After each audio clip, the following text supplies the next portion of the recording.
Welcome back to The Discoverers. This is Chapter 68, Toward a World Literature. From time to time, ingenious and philanthropic spirits have tried to invent a single world language, but no man or government has yet succeeded in inventing the language for a nation, much less the world. The most successful, Esperanto, was designed by Dr. Ludwig Zamenhof, a Polish oculist, in 1887.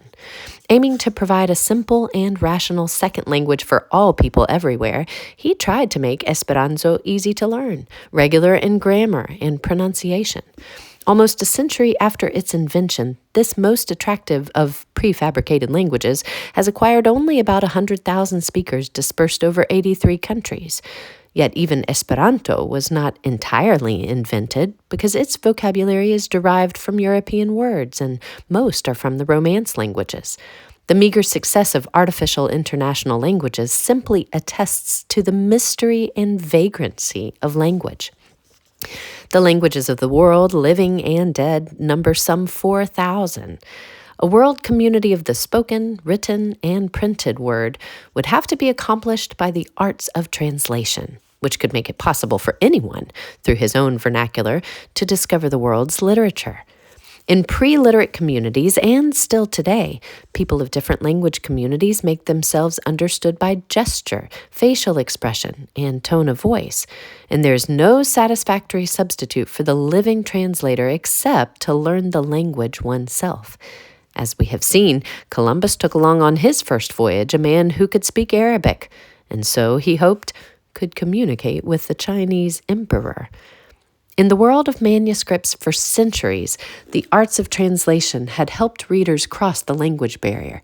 The translation by St. Jerome, 340-ish to 420, of the Bible from Hebrew and Greek into the Latin Vulgate was a boon for learned Christendom.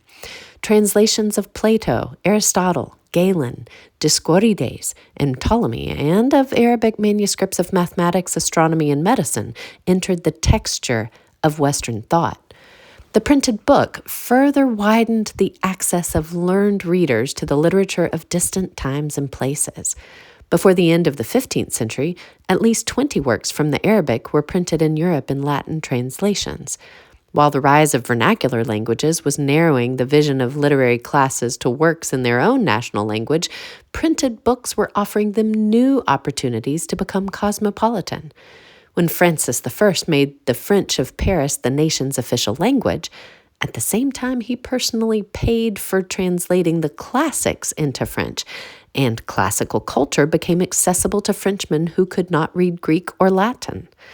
In England, there were 43 printed editions of classical works in English translation by the mid-16th century, and 119 such editions before 1600. Standard classical authors were the safest investment for both book publishers and book buyers. In Europe, by the end of the 16th century, when there were 263 Latin editions of Virgil, there were also 72 translations into Italian, 27 into French, 11 into English, and 5 into German, 5 into Spanish, and 2 into Flemish. Some classical authors became better known in translation than in the original. Plato, for example, was widely read in the Latin translation by Marsilio Vicino, 5 times reprinted in France before 1550, well before the complete Greek text was published in France in 1578. The literary consciousness of readers was also opened to recent and contemporary authors translated from other vernaculars. Early European favorites included Petrarch, Boccaccio, More's Utopia, and Brandt's Ship of Fools, along with Machiavelli, Ariosto, Tasso, and the romantic Amadis de Gaul, followed by translations of Montaigne's essays and Cervantes' Don Quixote. Works of Spanish literature that we no longer remember proved surprisingly popular in French, English, Italian, German, and Dutch. People across Europe could join the international literary community without reading Latin. There began to be a European literature available to all readers in translation. Imagine how provincial we would be if our reading had to be confined to works originally written in our own vernacular. We cannot begin to measure the meaning of translation for civilization. The Renaissance came to England in Elizabethan translations. The flowering of English literature brought John Florio's translation of the Essays of Montaigne, Thomas Shelton's Don Quixote, Sir Thomas Urquhart's Rabelais, and as we have already noted, the King James Version of the Bible.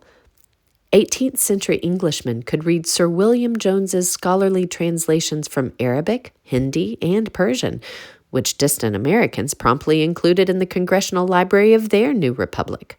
Shakespeare's works became the subject of an extensive critical literature in German by Lessing, Goethe, and Schlegel, and provided themes for countless authors from Chekhov and Gide to Brecht and Max Frisch, for Verdi's operas, for many ballets, and even American musicals. European actors and actresses were expected to prove themselves in Shakespearean roles. Goethe had a similar influence across the continent. Richard Burton's Arabian Nights and Edward Fitzgerald's Rubaiyat opened the world for Victorian readers. Before the end of the 19th century, literate Europeans would be at home in the great works of their own and other continents, and authors would be writing for a world audience. Translators are patriots enriching their own national language. Even so, they have seldom received their due.